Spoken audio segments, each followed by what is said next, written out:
अस्सलामु अलैकुम वरहमतुल्लाहि वबरकातुहू। अज़ीज़ तुलबा व तालिबात, उम्मीद करते हैं आप तमाम खैरियत व आफ़ियत से होंगे। हमने जमात नहुम का सबक नंबर 2 पोस की रात का पहला हिस्सा कुछ देखा था। अब हम आगे बढ़ते हैं। जबरा ने अगले पंजे इसके घुटनों पर रख दिए और इसके मुंह के पास अपना मुंह ले गया। जबरा आप जानते हैं हल्कू के कुत्ते का नाम है, जो उनका दोस्त है। हल्कू को इसकी सांस गर्म लगने लगी। कुत्तों की सांस वैसे भी गर्म ही होती है, तो जब उसकी सांस को एक दूसरे की सांस टकराने लगी तो उसको गर्मी महसूस होने लगी। चिल्लम पीकर हल्कू फिर लेटा और ये तय कर लिया कि चाहे कुछ भी हो अब सो जाऊंगा। सर्दी की शिद्दत की वजह से ये तमाम चीज़ें चल रही है, ये इस बात से हम वाकिफ़ है। कुत्ते को भी सर्दी लग रही है, यानी जबरा को, और हल्कू को भी सर्दी लग रही है। जब उसने चिल्लम पी ली तो इस चीज़ का इरादा कर लिया कि अब मैं सो जाऊंगा, कतई नहीं उठूंगा। लेकिन एक लम्हे में इसका कलेजा कांपने लगा। देखिए, कलेजा कांपना यानी कप कपी छूटना। यहाँ पर कलेजा कांपने की वजह क्या है कि सर्दी का जो वहाँ पर माहौल था और सर्दी के जो झोंके आ रहे थे उसकी वजह से उसको बहुत सर्दी महसूस हो रही थी। उसका कलेजा कांपने लगा। कभी इस करवट लेटता, कभी इस करवट। जाड़ा किसी भूत के मानद इसकी छाती को दबाए हुए था। जिस तरह भूत कोई आकर सीने पर बैठकर सीने को दबाता है, उसी तरह जाड़े को वो भूत की मानंद महसूस कर रहा था। जब किसी तरह रहा ना गया तो इसने जबरा को धीरे से उठाया और इसके सर को थपथपा कर इसे अपनी गोद में सुला लिया। इसको कुत्ते से बिल्कुल नफरत ना थी। ऐसी अनोखी दोस्ती ने इसके रूह के सब दरवाजे खोल दिए थे और इसका एक एक ज़र्रा हकीकी रोशनी से मुनव्वर हो गया था। इसी असना में जबरा ने किसी जानवर की आहट सुनी। देखिए, यहाँ पर ये दोनों की दोस्ती के बारे में बताया जा रहा है, हल्कू और जबरा के, कि इनकी दोस्ती इस तरह थी कि उसको कुत्ते से बिल्कुल भी नफरत नहीं होती थी। उसकी किसी चीज़ से भी वो उसको अपने बहुत ज़्यादा करीब कर सकता था। ये दोनों की हकीकी दोस्ती मानी जाती थी। इतनी ही देर में क्या हुआ कि जबरा ने, उस कुत्ते ने किसी जानवर की आहट सुनी। इसके मालिक की इस खालिस रूहानियत ने इसके दिल में एक नई ताकत पैदा कर दी थी, जो हवा के ठंडे झोंकों को भी नाचीज समझ रही थी। वो झपट कर उठा और छप्पर से बाहर आकर भौंकने लगा। देखिए, कुत्तों की जो ईमानदारी है वो काफ़ी मशहूर व मारूफ है, यानी कि सब लोग जानते हैं कि कुत्ते काफ़ी ईमानदार होते हैं। इसलिए खेत में, घरों में, बहुत सी जगह चोरों से, जानवरों से बचने के लिए कुत्तों का इस्तेमाल किया जाता है। वहाँ पे रखवाली के लिए उन्हें रखा जाता है। हल्कू ने इसे कई बार चुपकरा कर बुलाया, पर वो उसके पास ना आया। खेत में चारों तरफ दौड़ कर भौंकता रहा। एक लम्हे के लिए आ भी जाता तो फौरन ही फिर दौड़ता। फ़र्ज़ की अदायगी ने इसे बेचैन कर दिया था। किसको? जबरा को, क्योंकि जबरा का ये फ़र्ज़ था कि वहाँ पर उसके हल्कू के खेत में किसी किस्म का कोई जानवर ना आए और उसके खेत को ख़राब ना करे। एक घंटा गुजर गया, सर्दी बढ़ने लगी। हल्कू उठ बैठा और दोनों घुटनों को छातियों से मिलाकर सर को छुपा लिया। ये सर्दी से बचने के तरीक़े हैं। देखिए, अपने आप को सिमटने लगा वो। फिर भी सर्दी कम ना हुई। ऐसा मालूम होता था कि सारा खून मुंजमिद हो गया है। मुंजमिद होना, जम जाना, खून सारा जम गया। इस कदर सख्त सर्दी थी कि ऐसा महसूस हो रहा था कि जिस्म का सारा खून जमने लगा है। उसने उठकर आसमान की तरफ देखा। अभी कितनी रात बाकी है? देखिए, ये सवाल या निशान, यानी खुद से सवाल कर रहा है वो कि अभी कितनी रात बाकी है। सितारे अभी निस्फ दौरा भी ख़त्म नहीं कर पाए। जब वो ऊपर आ जाएंगे तो कहीं सवेरा हो जाएगा। हल्कू के खेत से थोड़ी दूर के फासले पर एक बाग था। हल्कू का खेत तो काफ़ी अच्छा था, मतलब वो फसल पूरी आ गई थी काटने के लिए। उसके बाजू जो थोड़ा फासला था, वहाँ पर एक बाग था। पतझड़ शुरू हो गया था। पतझड़ का जो महीना था, जिससे पत्ते वगैरह बहुत ज़्यादा झड़ते हैं, वो महीना शुरू हो चुका था। बाग में पत्तों का ढेर लगा हुआ था। हल्कू ने सोचा, चलकर पत्तियाँ बटोर कर इनको जलाकर खूब तापूँ, यानी कि पत्तियाँ इकट्ठा करूँ और उनको जलाऊँ और जलाकर आग का मज़ा लूँ, या आग से बचूँ, आग के पास बैठूँ ताकि मैं सर्दी से बच सकूँ। रात को कोई पत्तियाँ बटोरते देखे तो समझेगा कि कोई भूत है। कौन जाने कोई जानवर ही छुपा बैठा हो।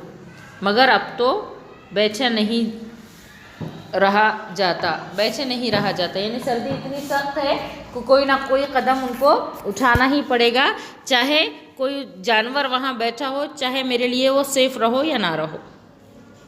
इसने पास के अहरा के खेत में जाकर पौधे उखाड़े और एक झाड़ू बनाकर हाथ में सुलगता हुआ उपला लिए बाग की तरफ चला।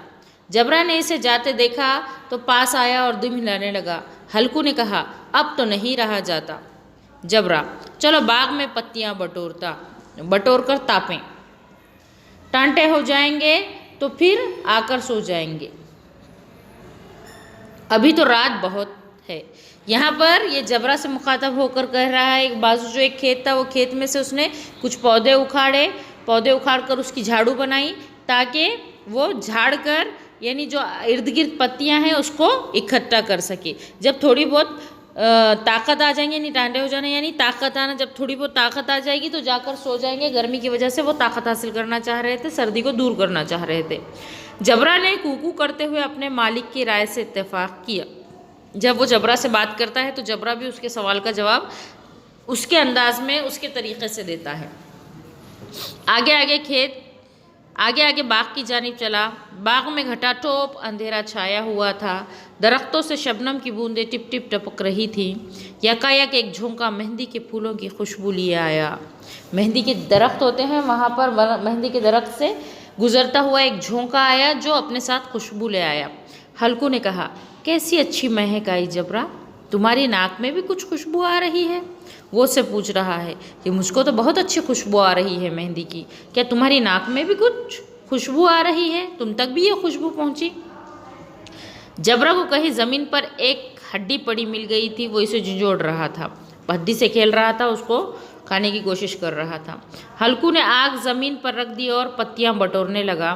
थोड़ी देर में पत्तियों का एक ढेर लग गया। हाथ ठिठुर जाते, नंगे पांव गले जाते थे और पत्तियों का पहाड़ खड़ा कर रहा था। इसी अलाव में वो सर्दी को जलाकर खाक कर देगा। अलाव यानी जली हुई जो आग होती है, आग जहाँ जलाई जाती है, आग जो जली हुई जो आग होती है उसे ही कहते हैं। जब आग जलती है तो उसे कहते हैं। वो सर्दी को उस आग में डाल देना चाह रहा था, उसको जला देना चाह रहा था। थोड़ी देर में लौ जल उठा। उसकी लौ ऊपर वाले दरख्त के पत्तियों को छू छू कर भागने लगी। इस हलती हुई रोशनी में बाग के आलीशान दरख्त ऐसे मालूम होते थे जैसे वो इसला इंतहा अंधेरे को अपनी गर्दन पर संभाले हुए। तारीकी के इस अथाम समंदर में रोशनी एक नाव के मानिंद होती थी। यहाँ पर बताया जा रहा है कि जब आग जलना शुरू हुई और ऊपर तक जाने लगी, दरख्तों को छूने लगी, तो किस तरह महसूस हो रहा था वो बताया जा रहा है। हल्कू आग के सामने बैठा आग ताप रहा था। आग से अपने जिस्म को गर्मी दे रहा था, गर्माहट पहुंचा रहा था। 1 मिनट में इसने अपनी चादर बगल में दबाई और दोनों पांव फैला दिए। यानी उन्होंने जो पुरानी चादर ओढ़ा हुआ था वो चादर उसने निकाला, अपने बगल में रखी और हाथों को और पैरों को अपने फैला लिया। गोया वो सर्दी को ललकार कर कह रहा था, तेरे जी में जो आए कर। सर्दी इसकी बेपाया ताकत पर फतह पाकर वो खुशी को छुपा ना सकता था। यानी सर्दी उसको बहुत सता रही थी और जब उसने आग जलाई तो ऐसे लग रहा था जैसे वो सर्दी को ललकार रहा हो, सर्दी से कह रहा हो तुझको जो करना है वो कर, अब मैं तुझसे नहीं डरता। इस तरह का यहाँ पर माना बनता है। आगे देखते हैं हम। इसने जबरा से कहा, क्यों जबरा, अब तो ठंड नहीं लग रही? जबरा ने कूकू कर कर गोया कहा, अब क्या ठंड लगती ही रहेगी, पहले ये तदबीर नहीं सूझी तो इतनी ठंड क्यों खाते? जबरा ने दुम हिलाई। अच्छा आओ इस इलाव को कूद कर पार करें, देखें कौन निकल जाता है। यानी कि वो जो आग का ढेर था उसके ऊपर से ये लोग कूदना चाह रहे थे क्योंकि अब इनको सर्दी महसूस नहीं हो रही थी, तो एक तरह का खेल सुधर रहा था उसको। वो ये सोच रहा था कि इस आग के ढेर के ऊपर से कूदे। इस तरह का खेल उन दोनों ने सूझा।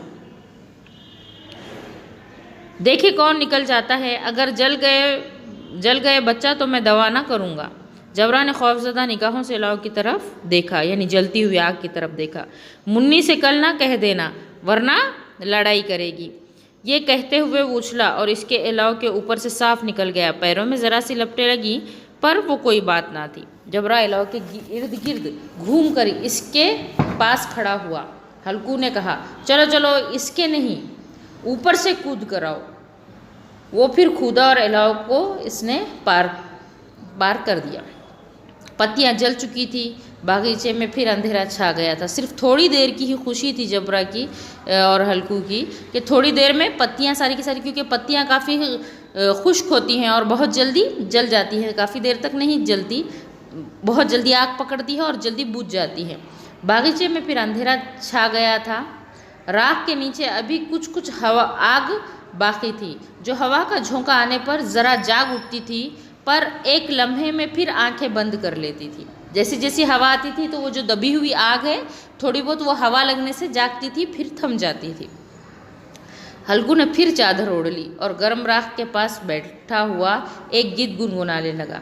इसके जिस्म में गर्मी आ गई थी, पर जूं जूं सर्दी बढ़ती जाती थी इसे सुस्ती दबाए लेती थी। यानी कि जैसे जैसे सर्दी बढ़ती थी वैसे वैसे वापस से वो अपने वही हाल पर आ रहा था, क्योंकि आग का जो अलावा था वो सारा ख़त्म हो चुका था, सिर्फ थोड़ी बहुत राख बाकी रह गई थी। देखते हैं आगे क्या होता है। दफतन जबरा ज़ोर से भौंक कर खेत की तरफ भागा। कुत्ता जो है वो ज़ोर से भौंका और खेत की तरफ भागा। हल्कू को ऐसा मालूम हुआ कि जानवरों का एक गौल इसके खेत में आ गया है। एक बहुत बड़ा जो भीड़ गौल है यानी बहुत सारे जानवर उसके खेत में आ गए हैं। शायद नील गायों का था, बहुत ज़्यादा नील गाय एक साथ आ गए थे भीड़ में। इसके कूदने और दौड़ने की आवाज़ें साफ सुनाई दे रही थी। फिर ऐसा मालूम हुआ कि खेत में चर रही हैं। नील गायों का जो झुंड है वो खेत में चर रहा है, ऐसा महसूस हो रहा था। इसने दिल में कहा, नहीं, जबरा के होते हुए कोई जानवर खेत में नहीं आ सकता, नोच ही डालेगा। मुझे वहम हो रहा है, अब तो कुछ सुनाई नहीं देता। मुझे भी कैसा धोखा हुआ। इसने ज़ोर से आवाज़ लगाई, जबरा जबरा। जबरा भौंक रहा, इसके पास ना आया। भौंकता रहा और इसके पास ना आया। जानवरों के चरने की आवाज़ें चर चर सुनाई देने लगी। हल्कू अब अपने आप को फरेब ना दे सका, मगर इसे इस वक्त अपनी जगह से हलना जहर मालूम होता था। मतलब हल्कू की ये चीज़ पता चल गई थी कि इसके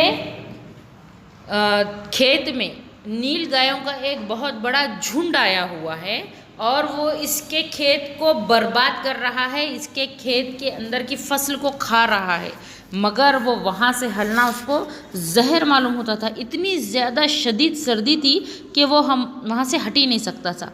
कैसा गरमाया हुआ मज़े से बैठा था। इस जाड़े पाले में खेत में जाना, जानवरों को भगाना, इसका पीछा करना इसे पहाड़ मालूम हो रहा था। यानी कि इतनी मुश्किल से तो इसने थोड़ा बहुत अपने जिस्म को गरमाया था। अब वो इस जाड़े में खेत पर भागे, जानवरों को भगाए, लाठी मारे और उसके पीछे दौड़े, ये उसको बहुत बड़ा काम मालूम हो रहा था। वो अपनी जगह से ना हिला, बैठे बैठे जानवरों को भगाने के लिए चिल्लाने लगा, हुलो हुलो हो हा हा हा, यानी इस तरह की आवाज़ें निकलने लगा ताकि जानवर चले जाएं। मगर जबरा फिर भौंक उठा। जानवर खेत चर रहे थे, फसल तैयार है, मगर ये जालिम जानवर इसका सत्यानाश किए डालते हैं। हल्कू पक्का इरादा करके उठा और 2-3 कदम चला। अब सोचा उसने कि अब मैं उठकर इनको भगा दूंगा यहाँ से, और 2-3 कदम चला। फिर यकायक हवा का एक ऐसा ठंडा चुभने वाला बिच्छू के डंक का सा झोंका लगा कि वो फिर बुझते हुए इलाव के पास आ बैठा। जिस तरह बिच्छू डंक मारता है और एकदम फट से ऐसा महसूस होता है, गर्मी महसूस होती है, उसी तरह उसको फट से सर्दी महसूस हुई। उसने सोच लिया था, इरादा कर लिया था कि अब मैं ये नीलगायों के गोल को झुंड को भगा दूंगा। मगर जैसे ही वो उठा, इतनी ज़ोर से सर्द हवा का झोंका आकर उसको महसूस होने लगा, उसको लगने लगा कि वो वापस जाके इलाव के पास आ बैठा और राख को कुरेद कर अपने जिस्म को गरमाने लगा, क्योंकि राख बुझने लगी थी, सिर्फ थोड़ी बहुत आग नीचे बाकी थी। जबरा अपना गला फाड़ डालता था। नील गाय खेत का सफाया किए जाती थी और हल्कू गर्म राख के पास खामोश बैठा था। अफसुर्दगी ने इसे चारों तरफ से रस्सी की तरह जकड़ लिया था। जिस तरह रस्सी बंधी होती है उस तरह कुछ वो कर नहीं पा रहा था सर्दी की वजह से। इसी राख के पास ज़मीन पर चादर ओढ़कर सो गया, जबकि उसको बहुत अच्छे से पता था पूरा खेत वो हो रहा है, मगर इतना लाचार और बेबस उसने अपने आप को महसूस किया। उसके पास सिर्फ महज कुछ ओढ़ने के लिए नहीं था, गर्म चीज़ कोई नहीं रहने की वजह से उसको सर्दी इस कदर शदीद और सख्त सर्दी थी कि वो चाहकर भी नहीं हिल पाया वहाँ से। हल्कू ने उठकर कहा चादर ओढ़कर सो गया। सवेरे जब आँख खुली तो देखा चारों तरफ धूप फैल गई थी और मुन्नी खड़ी कह रही थी, तुम कहाँ आकर मर गए, इधर सारा खेत चौपट हो गया। हल्कू ने उठकर कहा, क्या तू खेत से होकर आ रही है? मुन्नी बोली, हाँ, सारे खेत का सत्यानाश हो गया। भला ऐसा भी कोई सोता है? तुम्हारा यहाँ मुंडिया डालने से क्या फ़ायदा, यानी एक मंडप डाल के बैठने से क्या फ़ायदा हुआ? देख रेख करने के लिए तो तुम बेकार हो, सो गए थे। हल्कू ने बहाना किया, मैं मरते मरते बचा, तुझे अपने खेत की पड़ी है। पेट में ऐसा दर्द उठता था कि मैं ही जानता हूँ। दोनों फिर खेत के डांडे के पार पर आए, यानी किनारे पर आए। देखा खेत में एक पौधे का नाम नहीं। जबरा मुंडिया के नीचे चित पड़ा है, गोया बदन में जान ही नहीं है। दोनों खेत की तरफ देख रहे थे। मुन्नी के चेहरे पर उदासी छाई हुई थी। इसने फिक्रमंद होकर कहा, अब मजूरी करके माल गुजारी देनी पड़ेगी। मजूरी मजदूरी है, माल गुजारी है। मैं इस खेत का लगान ना दूंगी, कह देती हूँ। जीने के लिए खेती करते हैं, मरने के लिए नहीं। जबरा अभी तक सोया हुआ है, इतना तो कभी नहीं सोता। आज जाकर शहाने से कह दो, खेत जानवर चर गए, हम एक पैसा ना देंगे। रात बड़ी गजब की सर्दी थी। ये हल्कू कह रहा है, रात बड़ी गजब की सर्दी थी। मुन्नी क्या कहती है, देखो मैं क्या कहती हूँ, तुम क्या सुनते हो? तू गाली कहने की बात कह रही है। शहना को इस बातों से क्या मतलब? तुम्हारा खेत चाहे जानवर खाए, चाहे आग लग जाए, चाहे ओले पड़े, इसे तो अपनी माल गुजारी चाहिए। तो छोड़ दो खेती, मैं ऐसी खेती से बाज आई। हल्कू ने मायूसाना अंदाज से कहा, जी में तो मेरे भी यही आता है कि खेती बाड़ी छोड़ दूँ। मुन्नी तुझसे सच कहता हूँ, मगर मजूरी का ख्याल करता हूँ तो जी घबरा उठता है, यानी मजदूरी का। किसान का बेटा हूँ, अब मजूरी ना करूँगा, चाहे कितनी ही दुर्गत आ जाए, खेत का काम ना बिगाड़ूंगा। देखिए यहाँ पर एक किसान की कहानी हमने पढ़ी। किसान की कहानी में हमने देखा, सीखा, हम जो लोग हमको अनाज उगाकर देने में हमारी मदद करते हैं, जो लोग अनाज उगाकर हमें देते हैं, हम तक पहुंचाते हैं, उन लोगों का क्या हाल है। और हम सब आज अल्हम्दुलिल्लाह बहुत ही बेहतर हालत में, बेहतरीन हालत में अपनी ज़िंदगियों को गुजार रहे हैं। तो हम हर चीज़ का, अल्लाह का दिए हुई हर चीज़ का शुक्र अदा करें और अल्लाह की नेमतों के हर वक्त शुक्रगुजार रहें। मैं अल्लाह से दुआ करती हूँ कि अल्लाह हमारी ज़बान को हमेशा शाकिरीन में बनाए, यानी शुक्र करने वाला बनाए। चलिए इंशाअल्लाह हम अगले वीडियो में अगले इसकी सरगर्मी के साथ मिलते हैं। तब तक अपना ख्याल रखिए। अल्लाह हाफ़िज़।